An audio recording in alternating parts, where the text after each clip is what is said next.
আপনার মা বাবা কি কখনো আপনাকে অন্যের ছেলে মেয়েদের সাথে তুলনা করে? আই এম শিওর একটু একটু তো করেই।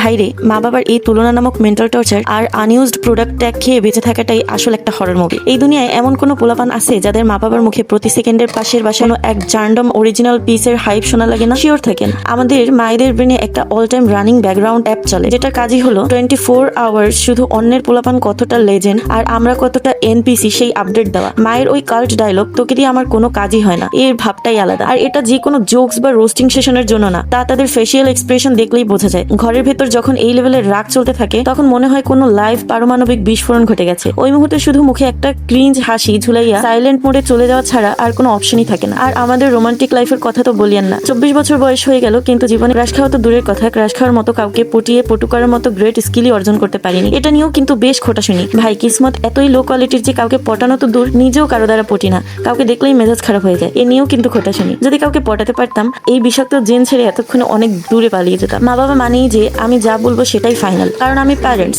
এই লজিকটা এখনকার যুগে একদমই পচা। সমস্যা হলো এই একই কথা যখন রিপিট মোডে চলতেই থাকে তখন ব্রেনটা জাস্ট ল্যাগ করা শুরু করে। মনে হয় আমি কি আসলেই এই ফ্যামিলির সন্তান নাকি ঘরে আটকে থাকা কোনো গ্লিচ খাওয়ার রোবট। আরে ভাই, আসল পয়েন্ট তো এখানেই মিস হয়ে যাচ্ছিল। মানুষ ভাবে শুধু বেকার ছেলেদেরই বুঝি এই খোটা খাওয়া লাগে, লাইফ টাইম সাপ্লাই দেওয়া হয়। আরে না ভাই, আজকাল মেয়েদেরও এই একই লাইন সেকেন্ডের পর সেকেন্ড ফ্রি খোটা সার্ভ করা হয়। আর এই দুঃখের বাজারে আমি একদম সার্টিফাইড ভিকটিম। সারাদিন ঘরে বসে থাকো আর বলো আমি কোনো কাজ করি না। আরে ভাই, ঘরে থাকা কি মুখের কথা? 24 ঘন্টা টিকটক স্ক্রল করা, ইউটিউব রিলস দেখা আর ফ্রি ফায়ার খেলা কি কোনো ইজি জব নাকি? এগুলোর পেছনে যে কত ক্যালোরি বার্ন হয় তাকে এই মুরব্বীরা কোনোদিন বুঝবে? মাকে গিয়ে বললেই সেই এক চর্বিত চর্বণ, অন্যের মেয়েরা কত কি করছে আর তুই খালি দিনরাত গোবর গোছানোর মতো শুয়ে থাকোস। ভাইরে, অন্যের মেয়েরা মনে হয় জন্ম থেকেই সিইও হয়ে জন্মায়, আর আমি এমনই এক ইউনিক পিস যাকে দেখলে মনে হয় ঘরে কোনো এক বাড়তি ফ্লাফ বা কুশন ফেলে রাখা হয়েছে, যার কোনো কাজই নেই, শুধু জায়গা দখল করা ছাড়া। সারাদিন এই খোটাখুটি ডায়লগ শুনতে শুনতে কানের ভেতর একদম তুলে দেওয়ার অবস্থা। মনে হয় মায়েদের একটা আলাদা মিনিস্ট্রি আছে যেটার একমাত্র কাজ হলো মেয়েদের কাজের খাতিয়ান নিয়ে জাজমেন্ট পাস করা। ভাই, বেকার ছেলেদের তো একটা